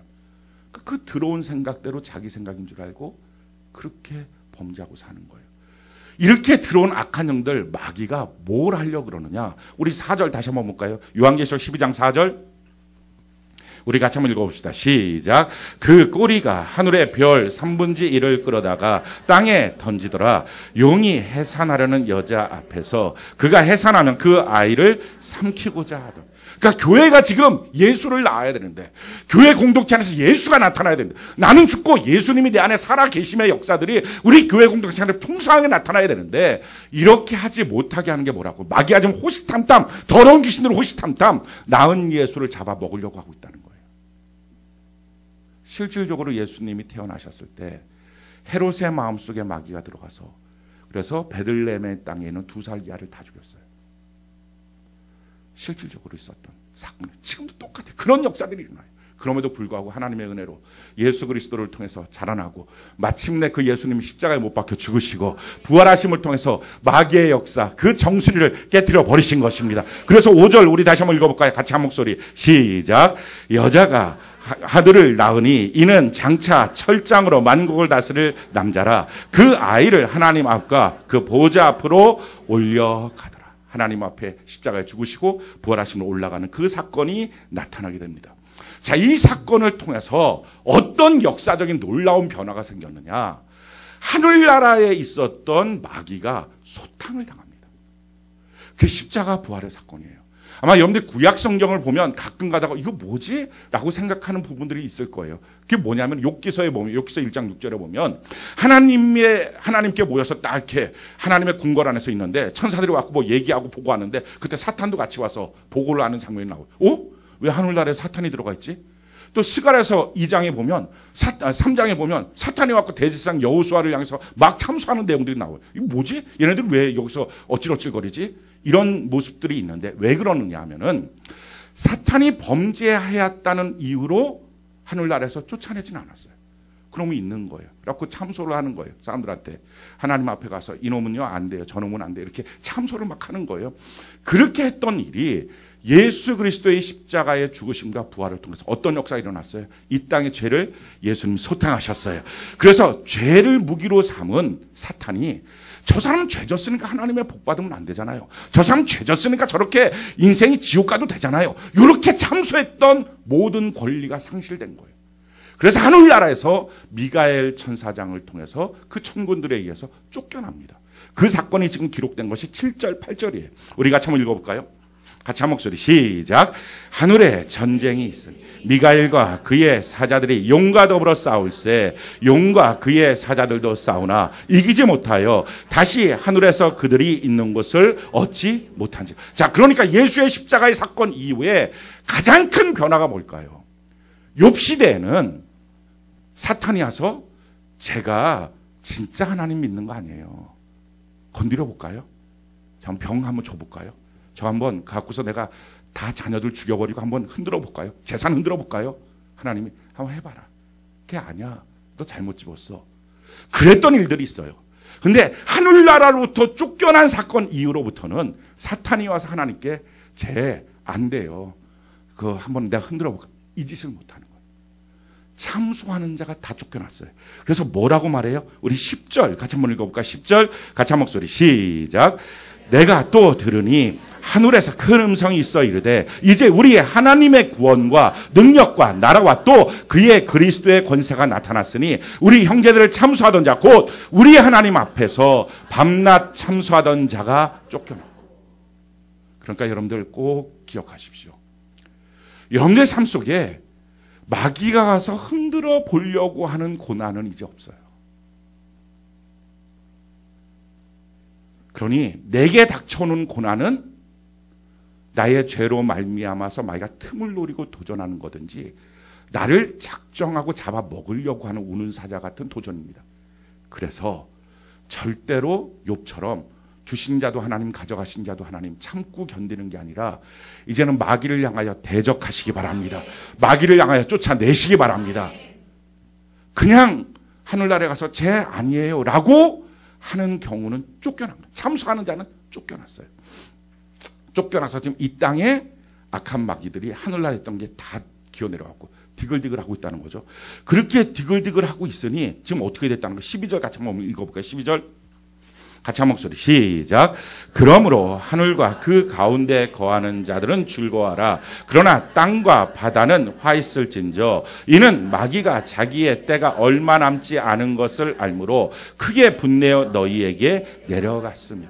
이제 마귀가 완전한 하나님 안에서의 심판받을 날이 얼마 남지 않아서 크게 화가 나서 지금 내려갔다는 거예요. 자기가 있었던 하늘나라의 그 위치를 다 뺏기고 이제 내려가 버렸다는 거죠. 우리 앞에 정말 우는 사자같이 달려드는 그런 때를 우리가 맞이하고 있다는 것입니다.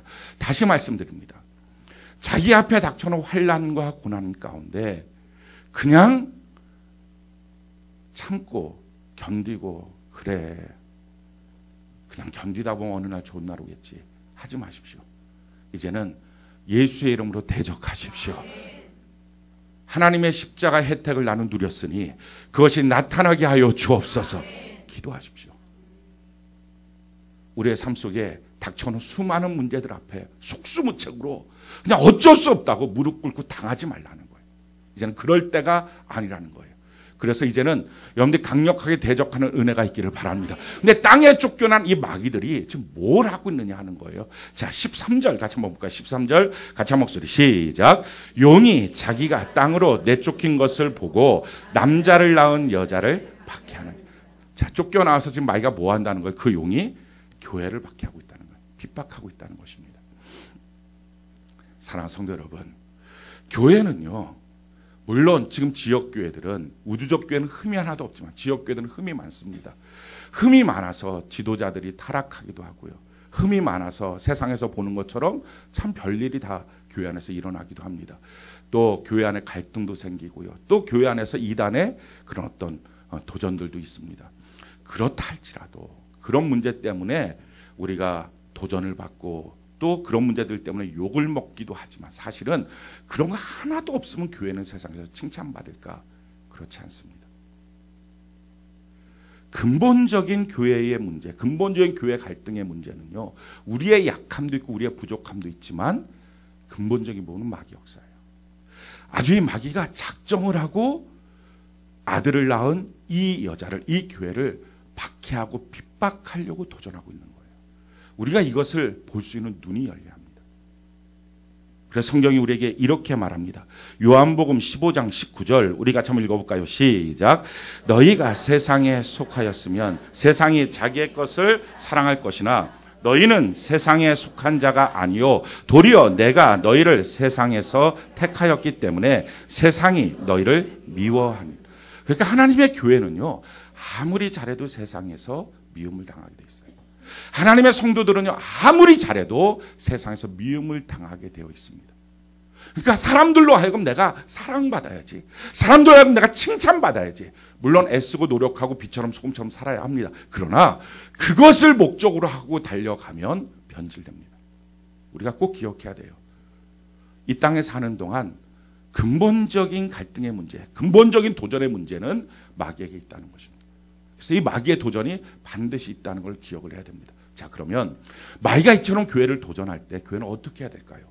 하나님이 보호하시는 곳이 있어요. 하나님이 교회를 양육하시는 곳이 있어요. 교회는 거기 있어야 돼요. 그 위치가 어디예요? 자, 6절 같이 한번 볼까요? 요한계시록 12장 6절 우리 같이 한번 읽어봅시다. 시작. 그 여자가 광야로 도망하며 거기서 1260일 동안 그를 양육하기 위하여 하나님께 예비하신 곳에 있더라. 자, 그 여자가 어디에 있어요? 광야에 있어요. 자, 그 다음에 14절 같이 한번 볼까요? 14절 같이 한 목소리 시작. 그 여자가 큰 독수리의 두 날개를 받아 광야 자기 곳으로 날아가 거기서 그 뱀의 낯을 피하여 한 때와 두 때와 반 때를 양육받으며. 자, 그 여자, 그 교회가 어디 있어요? 광야에 있어요. 하나님이 예비하시고 하나님이 보호하시는 곳이 어디예요? 교회가 있어야 될 곳이 어디입니까? 광야예요. 우리가 이 사실을 정확하게 알아야 됩니다. 교회는 어디에 있는 거예요? 광야에 있는 거예요. 여러분, 교회가 무너지는 이유가 뭐예요? 광야에 있기 싫어해요. 광야가 아닌 좀 더 편안한 곳, 광야가 아닌 내가 좀 행복할 수 있는 곳, 뭔가 풍요로운 곳, 그러니 교회가 무너지는 거예요. 교회가 좀 편해야 되지 않냐고. 교회가 좀 흐뭇하고 풍요하고 뭔가 기분 좋고 재미난 일들이 있어야 되지 않냐고. 이 썩어빠질 생각 때문에 다 무너지는 거예요. 교회가 편하려고 교회 안 나요. 풍요하고 잘 먹고 잘 살려고. 그래서 예수를 그렇게 잡았습니까? 그래서 예수를 그렇게 죽였습니까? 우리 정말 정신 똑바로 차려야 됩니다. 교회가 있어야 될 곳이 어딘지. 교회는 광야예요. 하나님이 예레미야 선지자를 이스라엘에 보냈어요. 그 예레미야 선지자한테 이스라엘 백성들한테 이렇게 말하라고 전했어요. 성경이 이렇게 말합니다. 예레미야 2장 2절 우리 같이 한번 읽어볼까요? 시작. 가서 예루살렘의 귀에 외칠지니라 여호와께서 이와 같이 말씀하시기를 내가 너를 위하여 내 청년의 때의 인애와 내 신혼 때의 사랑을 기억하노니 곧 씨 뿌리지 못하는 땅 그 광야에서 나를 따랐습니다. 이스라엘 백성들을 향해서, 그 타락한 이스라엘 백성들을 향해서 하나님이 하시는 말씀입니다. 내가 지금 기억하고 있어. 너 청년 때 인애 그 사랑을, 그 신혼 때 그 사랑을 내가 기억하고 있어. 근데 하나님이 기억하고 있는 그 청년 때, 그 신혼 때 정말 그 사랑이 뭐예요? 광야에 너희가 있었을 때야. 사실은 이스라엘 백성들이 광야에서 얼마나 하나님을 향해서 패역했습니까? 광야에서 얼마나 하나님을 향해서 부인하고 마음대로 황금 송아지 만들고 그랬잖아요. 근데 하나님의 기억 속에서는요, 광야 때가 신혼 때라는 거예요. 왜요? 그들이 아무리 투덜투덜해도요, 광야에서 하나님의 구름 기둥이 떠오르잖아요. 투덜투덜, 왜 그런데? 그러다가도 짐 싸요. 거기서 짐 안 싸요. 방법이 짐 싸요. 그리고 가는 거예요. 어디를 가요? 그냥 구름 따라 가는 거예요. 뒤로 가면 뒤로 가. 투덜투덜 할 수는 있어요. 왜 그런데 하나님 자꾸 이상한 데로 가는데. 그래도 어차피 구름이 가는 대로 가는 거예요. 거기서 있는 거예요. 또 멈추고. 좀 더 가지. 기껏 짐 싸갖고 여기까지밖에 안 왔냐고. 그래도 구름이 멈추면 또 짐 풀어야 돼요. 짐 풀었다가 그 다음날 또 구름이 둥둥. 뭐야, 좀 한꺼번에 하시지 마. 이렇게 투덜투덜은 해도요, 짐 싸야 돼요. 광야에서는 자기가 갈 곳을 몰라요. 그냥 하나님이 이끄시는 대로, 인도하시는 대로 걸어갔던 그 길. 하나님 없으면 안 되는 그 길. 하나님이 기억하고 있는 너랑 나랑 너무 좋았잖아. 그때가. 그게 광야예요. 오늘날 교회가요, 너무 똑똑해졌어요. 자기들이 너무 비전도 말하고요, 자기들이 하고 싶은 것도 너무 많고요, 자기들의 것들의 비전과 생각들이 너무 많아요. 자기들끼리 모여서 뭔가 하고 싶은 게 너무 많아요. 좋다고요. 그렇게 하다가 어느 날 하나님의 구름이 떠오르듯이 하나님의 말씀이, 성령의 가르치심이 떠오르면 멈추고 스톱하고 움직여야 되잖아요. 안디옥 교회처럼. 사도행전 13장에 안디옥 교회는 그렇게 모여서 자기들끼리 있다가 어느 날 담임 목사, 부목사 2명 불러갖고 내가 선교 보낼 거야. 그때는 금식하고 안수하고 그냥 보내는 거예요. 이 사람은 안 됩니다. 그런 거 없어요. 그게 교회라고요. 그냥 우리가 납득하는 대로, 우리가 생각하는 대로, 우리가 만들고 싶은, 내가 원하는, 내가 편한 교회. 그러니까 타락하는 거예요. 여러분, 교회 강야 생활을 성경은 이렇게 말하고 있어요. 신명기 8장 2절로 3절 우리 같이 한번 읽어볼까요? 시작. 내 하나님 여호와께서 이 40년 동안에 내게 광야의 길을 걷게 하신 것을 기억하라. 이는 너를 낮추시며 너를 시험하사 내 마음이 어떠한지 그 명령을 지키는지 지키지 않는지 알려 하심이라. 너를 낮추시며 너를 줄이게 하시며 또 너도 알지 못하며 내 조상들도 알지 못하던 만나를 내게 먹이신 것은 사람이 떡으로만 사는 것이 아니요 여호와 입에서 나오는 모든 말씀으로 사는 줄을 내가 알게 하려 하심이라. 너를 낮추시기도 하시고 너를 줄이게 하기도 하시고. 사랑하는 성도 여러분, 교회에서 풍요해지지 않으면, 복받지 않으면, 뭔가 잘 되지 않으면 뭐가 이상하다고 생각되십니까? 그래서 타락한 거예요. 그래서 교회가 아닌 게 된 거예요. 자기가 원하는 교회, 자기가 편한 교회, 사람들끼리 희덕거리는 교회 말고 하나님이 이끄시는 광야의 교회. 그래서 스데반이 사도행전 7장 38절에 광야교회, 광야교회입니다. 이걸 외쳤던 거예요. 초대교회의 전통은 광야교회입니다. 이걸 외친 거예요. 교회 생활 편안한 게 맞다고요. 누가 그래요? 어디에 성경에 그렇게 나와요? 교회의 영성을 다 상실해버리고 마귀한테 사로잡히기 시작하는 거예요. 우리 정신 바짝 차려야 됩니다. 오늘날 이 시대가요, 이런 세속주의에 다 빠져버렸어요. 정말 종교가 종교 서비스만 하고요, 그냥 이게 무슨 서클 같은 거예요. 재미나게 만드는 서클 같은 거. 저는 우리 교회가 하나님만 바라볼 수밖에 없는 광야교회가 되는 은혜가 있기를 바랍니다. 그 광야교회에서요, 지금 마귀가 뭘 하고 있기 때문에 우리는 특별히 더 예민해야 됩니까? 오늘 요한계시록 12장 14절 같이 한번 볼까? 15절을 같이 한번 읽어봅시다. 시작. 여자의 뒤에서 뱀이 그 입으로 물을 강같이 토하여 여자를 물에 떠내려 가게 하려 하되. 지금 이 광야에 있는 여자에게 하는 일이 뭐예요? 마귀가 물을 부어요. 그래서 떠내려 가게 해요. 세상의 물에 떠내려 가게 하는 거예요. 세상 앞에 그냥 다 흘러가 버리게. 교회 안에 들어와도 이게 세상인지 교회인지 전혀 알지 못하게. 교회 안에 들어왔을 때 빛나는 모습, 아름다운 모습, 그건 다 명품 옷, 명품 백, 무슨 학벌, 무슨 지위, 내가 어느 회사 다니는 거, 돈 얼마, 뭐 11조 얼마, 내가 우리 교회에서 11조 제일 많이. 제발 그런 꿈들 꾸지 마십시오. 뭐 그럼 자기만 복 받고 자기만 11조 제일 많이 내면 그럼 그 11조 도대체 얼마를 낼 건데. 제발 그런 생각들 하지 말고. 사랑하는 성도 여러분, 이렇게 막 머릿속에 온통 있는 게, 눈에 보이는 게 화려한 집들, 화려한 차들, 교회 주차장에 무슨 차가 세워져 있느냐, 그런 보고들 제발 하지 마세요. 지지난주에 무슨 차가 외제차 다 팔아먹어야 돼. 뭐 이상한 들어보지도 못한 차들이 세워져 있었습니다. 이러면서 사역자들이 그 차는 가격이 얼마나 된대? 그런 거 따지. 아니 지금 가슴이 터져. 뭐가 빛이 나냐는 거야. 예수 그리스도가 나타나야 되는 교회가, 예수를 낳아야 되는 교회가 오늘날 교회 안에서 뭐를 보고 싶은 거예요? 사랑하는 성도 여러분, 여러분들 교회 안에서 예수가 나타나야 되는데 여러분들 11조가 나타나기 원합니다. 여러분들 받는 월급, 회사의 지위, 자기 집 평수, 자기 차, 이런 것들 나타나기를 원합니다. 이게 교회입니까? 광야를 떠난 교회. 악한 마귀가 물을 쏟아부어서 그 물에 떠내려가 버리고 있는 교회들. 정말 우리가 붙들어야 될 교회가 뭡니까? 하나님 앞에서 쓰임받는 광야교회로 서게 하여 주옵소서. 이거 놓고 우리 기도해야 됩니다. 우리 교회가 더 멋진 교회 되는 게 아니고요, 하나님이 쓸 수 있는 교회 됐으면 좋겠어요. 어떤 사람들이 우리 교회 저런 성도들이 와갖고 추석하면 좋겠다고 물어보면 다 뻔해요.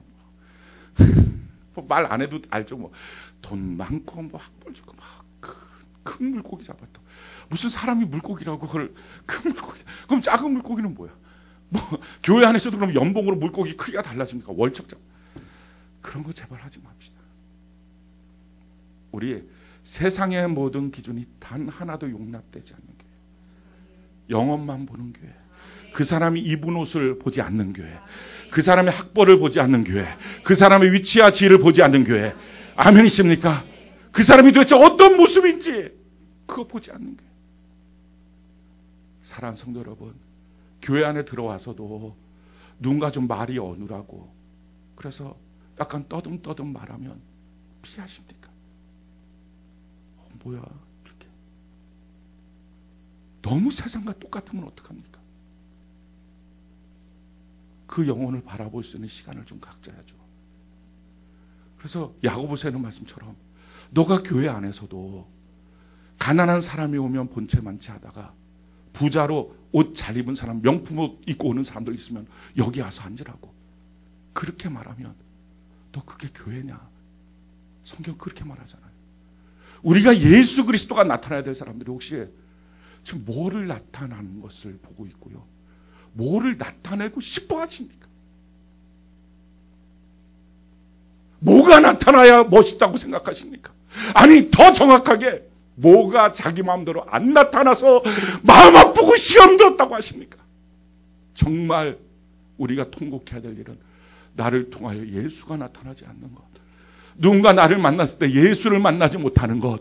하나님, 내가 5년 10년 20년 예수 믿어도 왜 나는 예수가 안 나타납니까?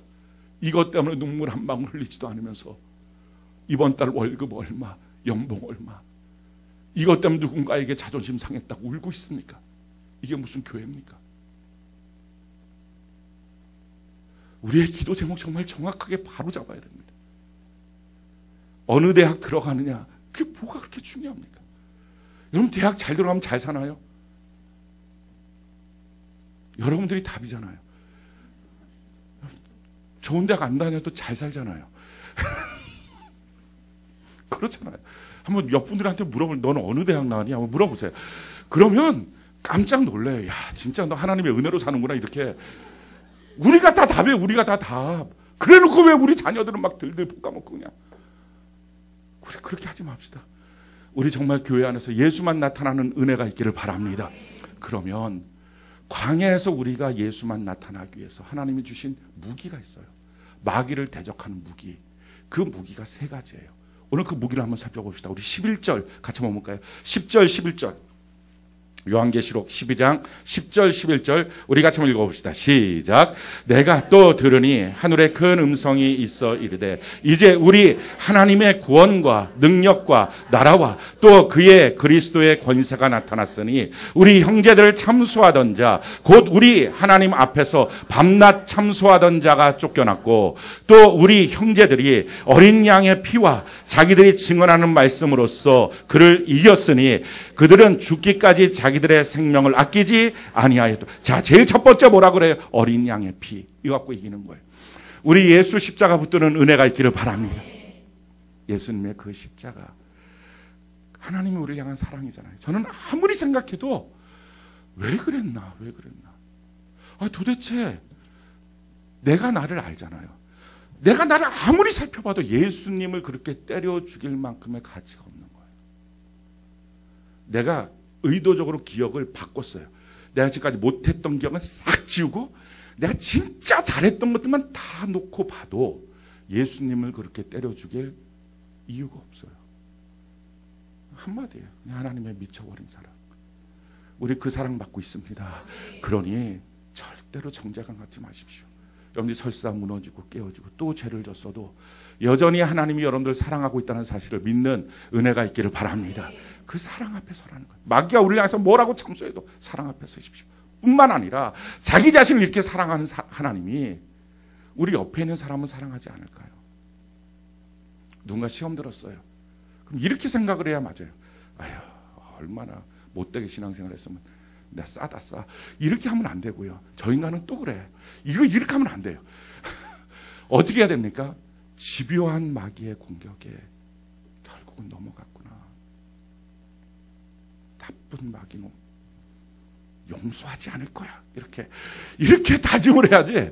아휴, 저 인간이 뭐 그럴 줄 알았어. 명품 좋아하더니 그렇게 될 줄 알았어. 이렇게 하면 안 되는 거예요.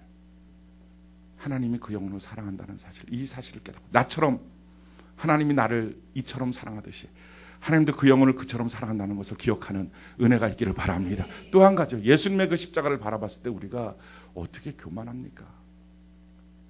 뭘 갖고 우리가 잘난 척하고, 우리가 뭘 갖고서 나 괜찮다라고 말하겠어요? 하나도 잘난 척할 게 없어요.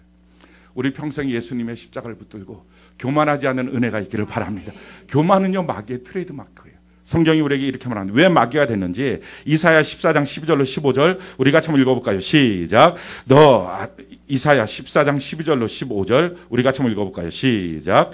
너 아침의 아들 계명성이요 어찌 그리 하늘에서 떨어졌으며 너 열국을 엎은 자여 어찌 그리 땅에 찍혔는고 내가 내 마음에 이르기를 내가 하늘에 올라 하나님의 무별 위에 내 자리를 높이리라 내가 북극 지폐의 산 위에 앉으리라 가장 높은 구름에 올라가 지극히 높은 이와 같아지리라 하는도다. 그러나 이제 내가 수월 곧 구덩이 맨 밑에 떨어짐을 당하리로다. 사랑하는 성도 여러분, 그 아름다운 천사가 마귀가 됐던 이유, 높아지려고 하는 거예요. 자기가 하나님과 비기려고, 자기가 하나님과 같이 되려고. 그래서 우리에게 악한 마귀가 아담한테 와서도 너가 이거 선악과 먹으면 하나님처럼 돼. 마찬가지예요. 우리도 선악과 먹으면 하나님처럼 돼요. 선악과가 뭐예요? 선과 악을 분별하는 열매예요.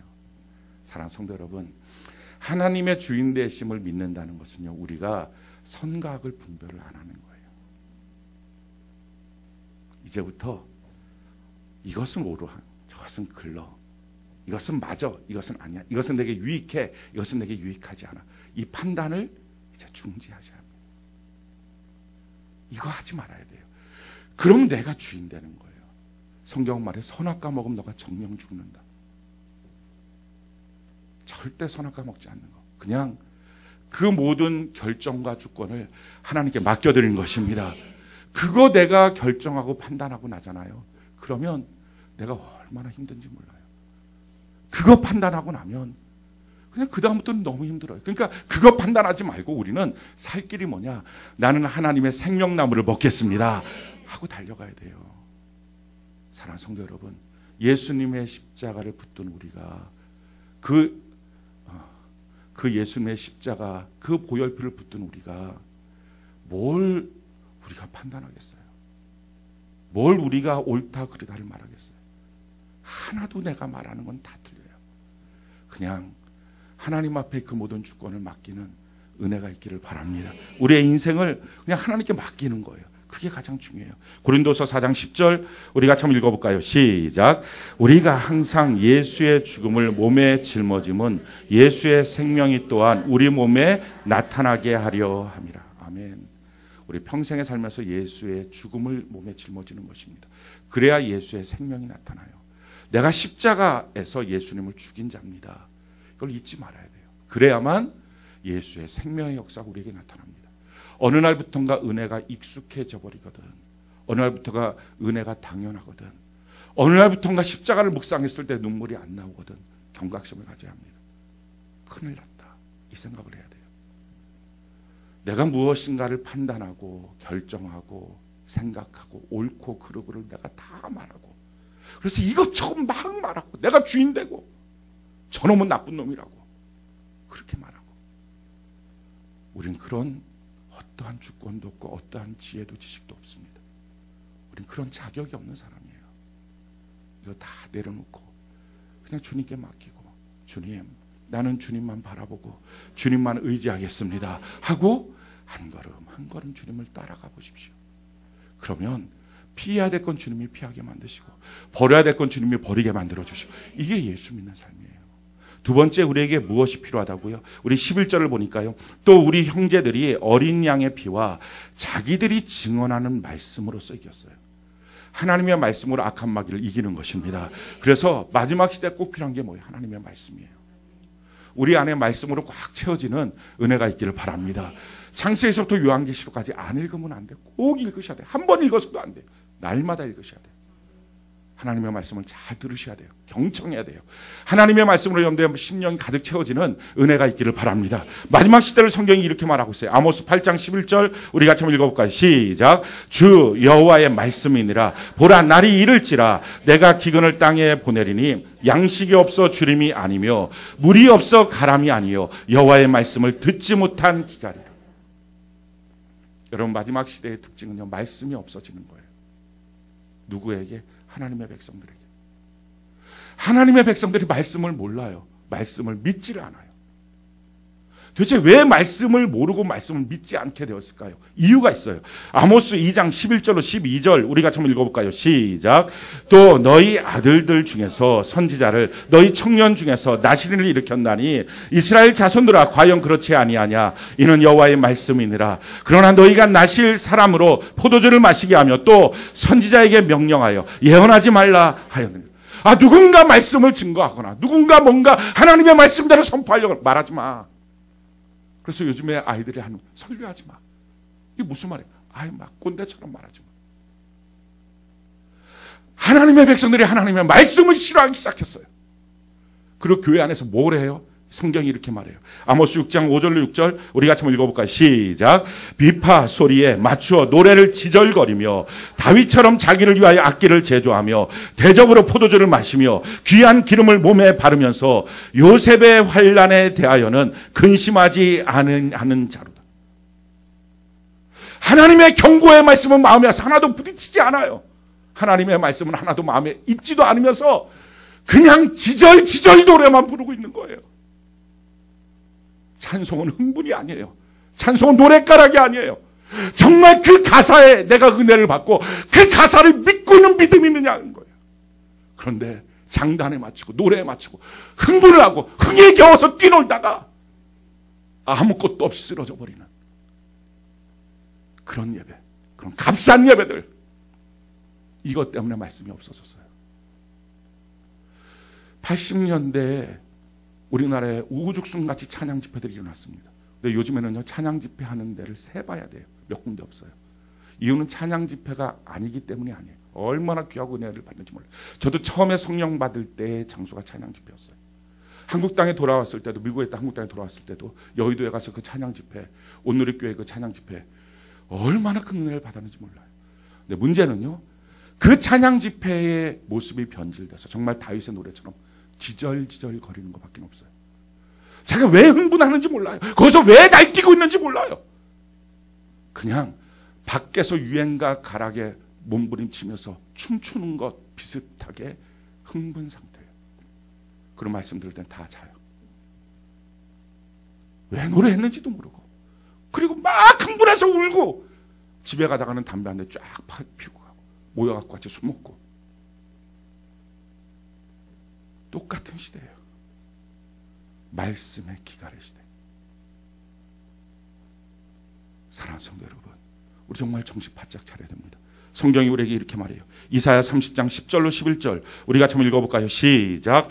선견자들에게 이르기를 미리 앞일을 내다보지 말아라 하며 예언자들에게 이르기를 우리에게 사실을 예언하지 말아라. 우리를 격려하는 말이나 하여라. 가상현실을 예언하여라. 그 길에서 떠나거라. 그 길에서 벗어나거라. 이스라엘의 거룩하신 분이라 이야기는 우리 앞에서 제발 그쳐라 하고 말한다. 듣기 싫은 말 듣기 싫습니다. 이렇게 하고 사는 거예요. 그러니 어느 날인가 하나님의 말씀이 없어져 버린 거예요. 그러니 마귀를 어떻게 이깁니까? 말씀이 없는데. 자기 안에 들어오는 시험에 대해서 송두리째 무너지는 거예요. 사랑하는 성도 여러분, 전 여러분들이 하나님의 말씀 안에 견고히 서는 은혜가 있기를 바랍니다.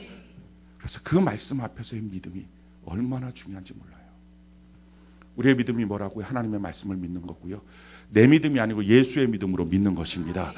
이렇게 하나님의 말씀 앞에 견고히 서는 거예요. 그 찬양 집회 했으면 좋겠다고 청년들이 의견을 모아서 줬어요. 그래서 지난 수요일 날 좋다고, 감사하다고, 우리 같이 한번 해보자고. 근데 한 가지 전제 조건이 있다고. 왜 찬양 집회를 해야 돼? 자기의 분명한 믿음의 고백이 먼저 있어야 된다고. 왜 그렇게 뛰놀며 찬양할 수밖에 없는 자기의 믿음의 고백이 분명히 있어야 된다고. 뛰놀며 찬양하는 것은 트렌드도 아니고 흥분도 아니라고. 흥분, 트렌드, 조잡한 음악, 지절거리는 음악, 그거 만들어내서 오늘날 교회가 다 마귀한테 넘어간 거예요. 하나님의 말씀이 다 상실한 시대. 말씀이 있냐는 거예요. 정말 그 말씀으로 마귀를 이겨야 되는데 그 말씀 앞에 견고히 서고 말씀을 믿는 믿음이 있냐는 거예요. 마지막 세 번째는요, 오늘 성경이 우리에게 이렇게 말하죠. 16절 17절 우리 같이 한번 읽어볼까요? 같이 한 목소리 시작. 땅이 여자를 도와 그 입을 벌려 용의 입에서 토한 강물을 삼키니 용이 여자에게 분노하여 돌아가서 그 여자의 남은 자손 곧 하나님의 계명을 지키며 예수의 증거를 가진 자들과 더불어 싸우려고 바다 모래 위에 서 있더라. 아멘.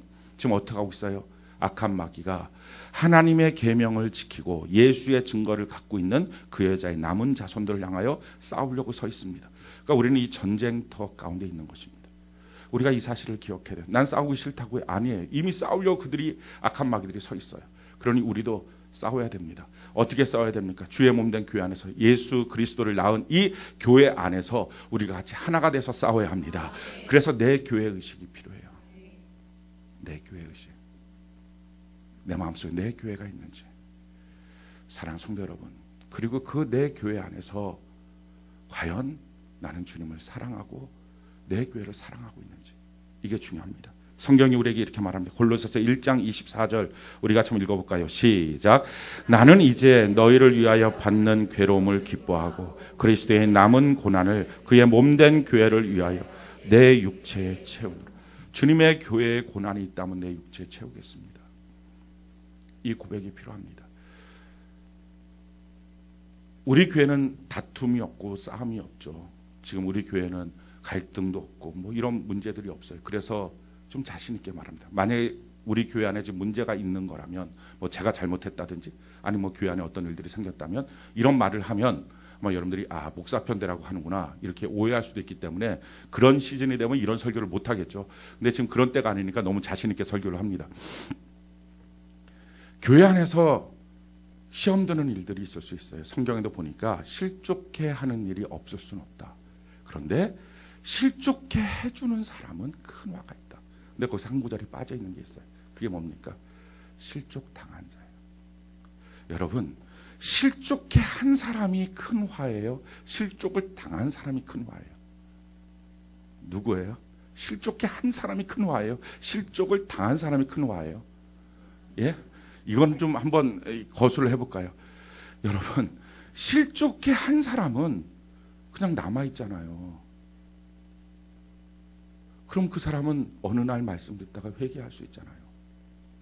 근데 실족 당해서 다 놔버렸어요. 신앙생활을. 이제 그만하고 싶다고 다 포기해버렸어요. 그럼 어떻게 해요, 이 사람은? 충분한 이유가 있을 거예요. 정말 가슴 아픈 이유가 있고요. 너무 억울함도 있을 거예요. 다 있다고요. 그게 우리가 갖고 있는 교회의 부족함이고요. 우리가 갖고 있는 연약함들일 수 있어요. 그런데 그 모든 것이 있다 할지라도 실족 당한 사람이 제일 큰 손해예요. 그 사람 다 잃어버린 거예요. 속지 마십시오. 내가 지금 이런 문제 때문에 화가 난다. 이런 문제 때문에 속상하다고. 아, 이런 문제 때문에 나는 짜증난다고 해봤자 결국 손해 누구예요? 자기 자신이에요. 자기가 예수도 잃고 교회도 잃고 신앙도 잃고 다 잃어버려요. 이런 손해가 어디 있습니까? 그러니까 그런 마음이 있다면요, 그 마음 싹 버려야 합니다. 주님 오시는 그날까지 어떻게 그 마음 갖고 신앙생활 하겠어요? 아니, 그래서 자기가 막 욕하는 거예요. 교회가 어떻게 이러냐고, 어떻게 그 사람이 저러냐고, 어떻게 셀장이 저 모양이냐고, 어떻게 목사님 저러시냐고 막 욕하고 투덜거려요. 그리고 욕하고 투덜거린 교회에 와서 기도하면 그런 가식이 어디 있어요? 그렇게 하면서 예배드리면 손 들고 찬양하고 말씀 듣겠다고 하면 이런 욕심이 어디 있어요? 자기는 그냥 그렇게 쑥쑥 빼먹고.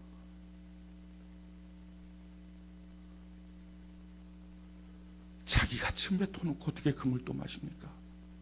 우리 평생 살면서요, 속상한 일도 있을 거예요.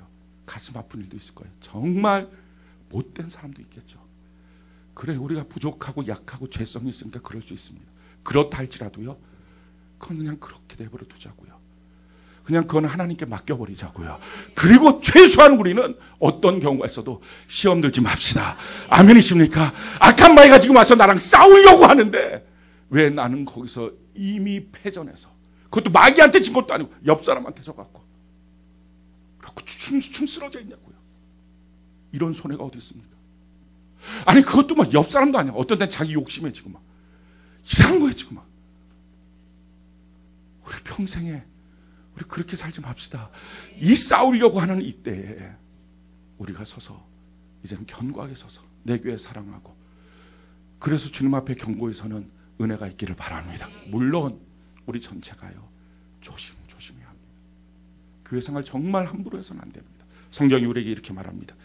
사도행전 20장 28절 우리가 참 읽어볼까요? 시작. 여러분은 자기를 위하여 또는 온 양떼를 위하여 삼가라. 성령이 그들 가운데 여러분을 감독자로 삼고 하나님이 자기 피로 사신 교회를 보살피게 하신, 예수의 피를 쏟아서 만든 교회, 우리가 그 교회 안에서 리더입니까? 그러면 정말 조심해야 합니다. 혹시 우리 때문에 상처받은 사람들 없도록 조심해야 됩니다. 물론 이런 말을 하면서 저도 약간 캥기는 것이 혹시 저 때문에 올 한 해 상처받고 가슴 아팠던 분들 있으면 깊이 사죄의 말씀을 드립니다. 이럴 때 그냥 슬쩍 하고 넘어가야지. 뭐 언제 제가 또 일일이 문자를 보내면서 제가 잘못했습니다 하긴 합니다. 제가 잘못했다고 생각을 하면 하고요, 별로 잘못한 거 없는 것 같은데 잘못했다고 누가 말하면 또 잘못했다고 보냅니다. 뭐 어찌됐든 간에. 그런데 어찌됐든 또 다 저한테 찾아와서 목사님 이렇게 말할 사람들은 또 아니잖아요. 몇 명만 그러지 뭐 전체적으로는 그렇진 않아요. 근데 제가 전체적으로 설교 시간에 상처를 줬든지 지나가면서 상처를 줬든지, 어떤 때 지나가다가 제가요, 사람 얼굴을 잘 못 봐요. 혹시 아십니까? 제가 안면을, 얼굴을 잘 기억이 못한다는 거. 그리고 죄송해요. 그리고 또 이런 기회에 또 그냥 하는 거야. 제가 그냥 말 나온 김에 제가 대인기피증이 있었어요. 그래갖고 사람들 사이에 못 가요. 그래갖고 결혼식장에 가서도요, 주례하고 밥을 못 먹었어요. 교회 식당에서 밥을 못 먹고요, 장례식장 가서 밥을 못 먹었어요. 근데 어느 순간부터인가 하도 굶으니까 안 되겠다 싶어갖고 열심히 노력을 해서 먹기 시작했어요. 요즘엔 너무 많이 먹었고, 얼마 전에 그 장례식장 갔을 때는 밥 3공기를 먹어갖고 밤 12시에 배가 너무 불렀던 적도 있는데, 이게 좀 도가 지나친 거예요. 뭐 어찌됐든 간에 이러면서 사람들을 만나서 뭔가를 하는 것이 저는 아직도 어려워요. 그러니 뭐 이런 사람을 하나님이 데리고서 목회를 시킨다는 것도 하나님의 은혜예요. 그러니 이렇게 사람을 만났을 때 제가 막 친밀하게 오셨냐고. 어떤 분들 막 이런 거 잘해요. 오셨냐고. 이런 걸 잘하는데 저는 잘 못, 안녕하세요 이렇게 그냥 쑥. 근데 그게 내 마음이 다가 아니에요. 진짜로 사랑하는 마음이에요, 그게. 그러니까 그냥 안녕하세요 이렇게 지나가도 목사님이 이렇게 사랑하는구나 이렇게 생각을 해야지. 뭐야 쑥 지나가 버리네. 이렇게 하지 말고, 혹시 뭔가 선물을 갖고 왔을 때 제가 잊어버리고 그냥 쑥 지나가도 뭐야 본체만 잘 받을 줄 알아, 다시는 안 줄, 그렇게 하지 말고 사람이 원래 저렇게 덜 떨어졌지 이렇게 그냥 생각하고 그냥 받아줘. 아니 근데요, 우리 다 그렇잖아요. 우리가 사실 뭐에 시험 듭니까? 시험 드는 이유는 자기 욕심에 시험 든다고 성경은 기록해요. 자기 욕심 때문에 그 사람한테 기대했던 것만큼 채워지지 않으면 시험 들고, 자기가 그 사람을 향해서 이렇게 봤는데 그런 게 아니면 시험 들고, 자기의 인생을 향해서 하나님이 이렇게 해주면 좋겠다고 생각했는데 안 되니까 시험 들고. 사랑하는 성도 여러분, 그런데 그렇게 될 수 있어요. 정말 그렇게 잘못한 것도 있어요. 그렇지만 그래서 시험 들고 나면 누구 손해예요? 자기 손해잖아요. 자기 손해인 걸 알면 그날이 가기 전에 끊어버리는 은혜가 있기를 바랍니다. 다시 하나님 앞에 서야죠. 그래서 신앙 회복해야죠. 내 교회 다시 사랑해야죠. 주님 앞에 달려가야죠.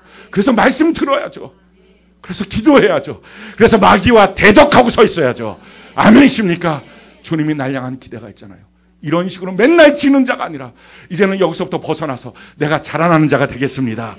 그래서 우리 한 사람 한 사람을 교회가 교회되고 예배가 예배되게 세우시는 하나님의 뜻 가운데 저와 여러분들이 다 서는 은혜가 넘치기를 예수님 이름으로 축원합니다.